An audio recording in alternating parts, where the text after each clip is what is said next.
un peu mieux faire vaut mieux qu'un reste à faire. C'était le sens de ma précédente vidéo où je mettais en opposition la culture du chemin et la culture du résultat. Pour moi, la culture du chemin permet de développer un bon mindset.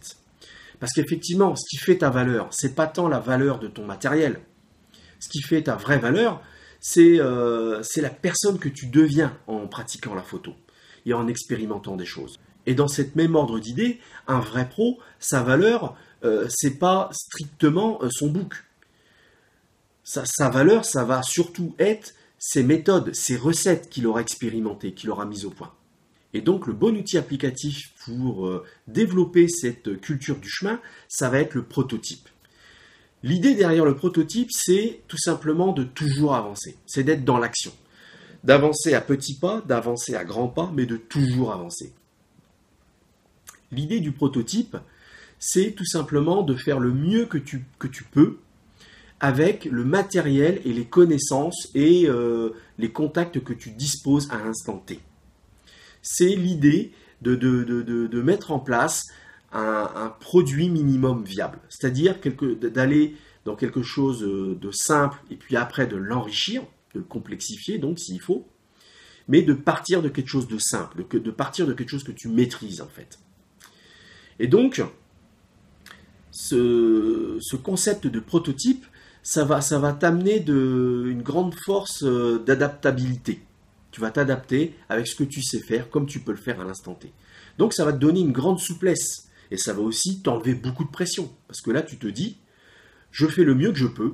Et la fois d'après, avec l'expérience accumulée, j'améliore les choses. Parce que c'est ça aussi la grande idée derrière le prototype. C'est l'idée de passer à l'action et de récolter du retour d'expérience. Et à partir de ce retour d'expérience, de valider ou d'invalider des idées, des concepts, et la fois d'après, d'améliorer tout ça. C'est ça en fait. Donc c'est d'améliorer à chaque itération. C'est ça un prototype. On part d'une base et à chaque répétition, on améliore, on améliore, on améliore. Alors tu comprends bien qu'avec ce genre de raisonnement, il est évident qu'entre la première fois que tu vas faire, par exemple, de la photo macro et la 20e fois, la 50e fois, tu auras un axe d'apprentissage assez élevé. Et c'est ça en fait le but. Et le prototype va te permettre de dépasser la procrastination.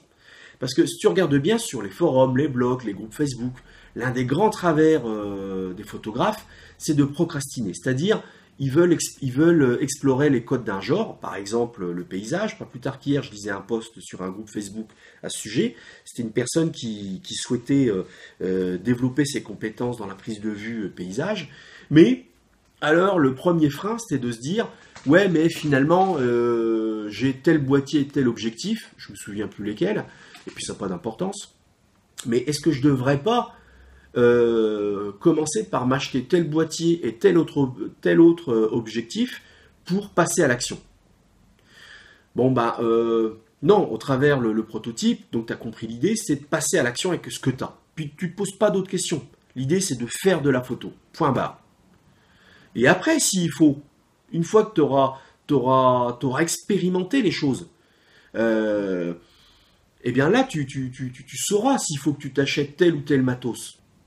Parce qu'effectivement, il y a une différence fondamentale entre savoir et comprendre. Et souvent, on procrastine parce qu'on veut commencer à accumuler du savoir.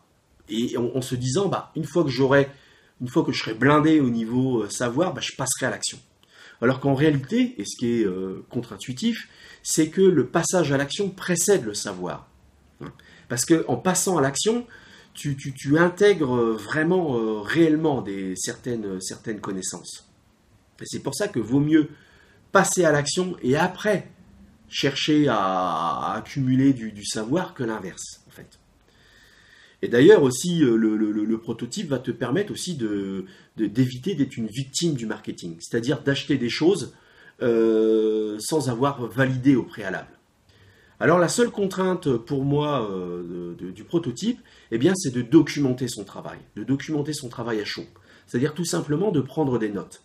D'ailleurs, ces notes, que tu peux prendre de manière manuscrite sur un calepin ou au travers les applications des smartphones. Aujourd'hui, l'outil qui permet de transcrire la voix en texte est assez efficace.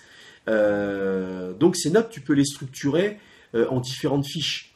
Hein, par exemple, je sais pas, justement, tu peux faire une fiche concernant la prise de vue macro, la prise de vue paysage, enfin bref, les différents codes de genre que tu explores. Hein. Le portrait, le mariage, je sais pas quoi. Et ces fiches, je te conseille de faire des rubriques en fin de compte.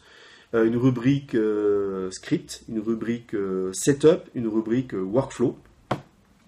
Et j'allais dire une rubrique autre, c'est-à-dire où tu parles des contacts, des collaborations, enfin tous les personnes qui peuvent t'aider hein, dans ces différents projets. Et pour chaque rubrique, tu vas renseigner, tu vas valider les bonnes idées que tu as eues, et tu vas aussi valider donc les fausses bonnes idées. Hein. Parce que ça aussi, ça permet d'avancer, hein, d'invalider des idées que l'on avait. Et tu vas aussi renseigner à chaud, parce que c'est souvent à chaud, qu'on a des idées tout de suite sur comment améliorer tel aspect, par exemple, comment améliorer son setup, hein, c'est-à-dire dans le matériel mis en œuvre, qu'est-ce que je peux améliorer, quel matériel je peux acheter en vue d'améliorer mon setup. Concernant le workflow, très important, comment améliorer les réglages lors de la prise de vue pour améliorer son workflow. Donc, par exemple, sur la prise de vue sportive, tu vas vite te rendre compte que vaut mieux travailler en JPEG plutôt qu'en RAW, par exemple. Ça peut aussi être des conseils sur les valeurs d'exposition, etc. Et donc là, tu vas te créer une base de données, une mémoire, ça c'est très important, hein, qui va te permettre à chaque fois d'améliorer les choses. Hein. C'est-à-dire que à l'issue, lorsque tu veux une nouvelle fois itérer, hein, c'est-à-dire passer à l'action, tu relis un peu ce que tu avais marqué lors de la précédente, ce que tu avais noté lors de la précédente fois, et tout de suite tu as bien présent à l'esprit ce qui avait marché, ce qui n'avait pas marché, et puis les choses que tu pouvais, les pistes d'expérimentation que tu avais notées.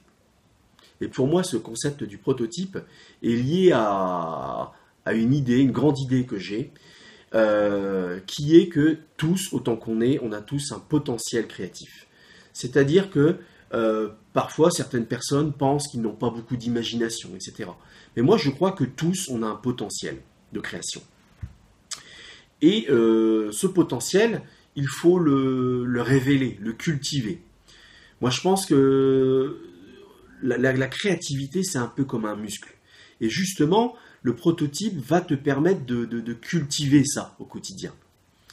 Justement, au travers le prototype, tu vas bien justement structurer ta démarche d'exploration au travers différents axes.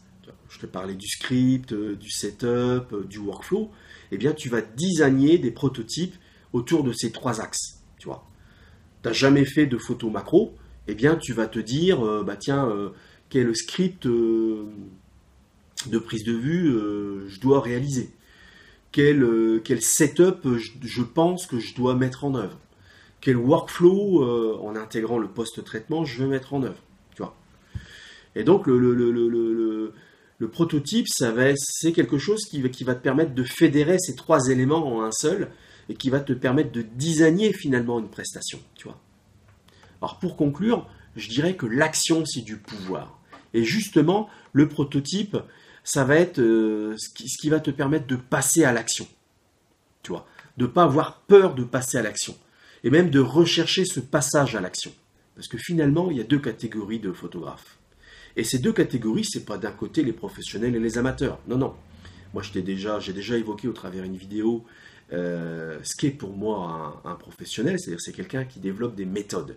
Et dans ce cadre-là, certains amateurs sont pour moi en fait des professionnels. Donc il y a deux catégories. Il y a une catégorie de photographes qui ont une richesse à partager, une richesse à diffuser, une actualité. Et il y a une autre catégorie de photographes qui, elles, procrastinent, qui, elles, cherchent à accumuler du savoir, mais passent très peu à l'action. Et donc, le prototype va pouvoir te permettre, au travers le passage à l'action, de te situer dans la première des catégories. Une fois de plus, j'espère que cette vidéo va amener de l'eau à ton moulin. Et nous, on se dit à bientôt dans une prochaine vidéo. Allez, salut!